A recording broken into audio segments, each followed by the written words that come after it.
മഴ എന്നൊക്കെ പറഞ്ഞാൽ നോൺ സ്റ്റോപ്പ് മഴ, അതുപോലത്തെ ഒരു മഴ ദിവസമായിരുന്നു കേട്ടോ. അതുകൊണ്ട് തന്നെ തൊപ്പിയൊക്കെ വെച്ച് നേരെ ഫാമിലിക്ക് ഇറങ്ങി നോക്കിയാൽ നല്ല അടിപൊളി മഞ്ഞ ഒരു ആമ്പൽപ്പൂ വിരിഞ്ഞിട്ടുണ്ട് കേട്ടോ ഇന്ന്. എൻ്റെ വീഡിയോസിൽ കുറച്ച് മഴയും പ്രകൃതിയൊക്കെ ആഡ് ചെയ്തോളുന്നു. ഇന്നലെ ഒരു പ്രവാസി വിളിച്ചിട്ട് എന്നെ പറഞ്ഞിരുന്നു കേട്ടോ. അതുകൊണ്ട് തന്നെ ഇന്നത്തെ ഒരു വീഡിയോ മഴയും നാടൊക്കെ മിസ് ചെയ്യുന്ന പ്രവാസികൾക്ക് കൂടി ഡെഡിക്കേറ്റ് ചെയ്യാനായിട്ടാ. നാട്ടിൽ പ്രത്യേകിച്ച് വിശേഷങ്ങളൊന്നുമില്ല ചേട്ടാ. എല്ലാ പ്രാവശ്യത്തെ പോലെ നല്ല അടിപൊളി മഴയാണ് ഇപ്പോഴും. പാടത്തും പറമ്പിലും എല്ലാവിടെയും വെള്ളമാണ്. ഇടയ്ക്ക് ഞാൻ പാടത്തൊക്കെ പോയി നോക്കും ബ്രാല് പാറ്റി കുഞ്ഞുങ്ങളായിട്ട് നടക്കുന്നുണ്ടോന്ന്. പക്ഷെ കുഞ്ഞു വാലുകളായിട്ടുള്ള കുഞ്ഞു തവളക്കുട്ടികളെ കൂടുതൽ കാണാറ്. എന്നും നിർത്താതെ മഴയുണ്ടെങ്കിലും വെള്ളപ്പൊക്കം ഈ വർഷം വരും തോന്നുന്നില്ല കേട്ടോ. അതുകൊണ്ട് നമുക്ക് ആശ്വസിക്കാം. ചെറിയ ചാറ്റൽ മഴയൊക്കെ ഉള്ള കാരണം പാടത്തേക്ക് ഇറങ്ങിയതാട്ടാ. ഒരു വള്ളിത്തുമ്പിനെ കണ്ട് അതിനെ ഫോക്കസ് ചെയ്ത് പോയപ്പോ ഒരു നൊസ്റ്റു സാധനം കിട്ടിയിട്ടാ. പണ്ട് ഇതിനെ ഞാൻ കണ്ണുനീരെന്നാണ് വിളിക്കാറ്.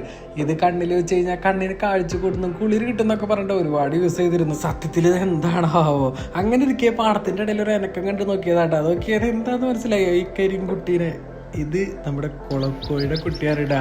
എന്ത് ക്യൂട്ടാ നോക്കിയാ. ഇത്രയും കരിഞ്ഞൊരു കുട്ടീനെ ഞാൻ വേറെ എവിടെയും കണ്ടിട്ടില്ല കേട്ടാ. അത്രയും ഡാർക്ക് കളറാണ് കേട്ടാ. പക്ഷെ കാണാൻ ഭയങ്കര രസമാണ്. ശരിക്കും ഒരു കോഴിക്കുട്ടിയുടെ പോലെയാട്ടാ. പക്ഷെ കാലില് ഹീലിട്ട പോലെയാണ്, കുറച്ച് നീട്ടം കൂടുതലാണ്. ഞാൻ പിടിച്ചതും ഒരുപാട് ഓളിയിട്ടാണ്. അത് കേട്ടിട്ട് അവന്റെ അമ്മ എവിടെ നോക്കിയോ ചാടി പട്ടയുടെ മേലെ വന്നിരിക്കുന്നുണ്ട്. അതുകൊണ്ട് തന്നെ ഞാൻ അവന്റെ അമ്മയുടെ അടുത്ത് പൊക്കട്ടെന്ന് വെച്ചിട്ട് തിരിച്ചു വിട്ടു.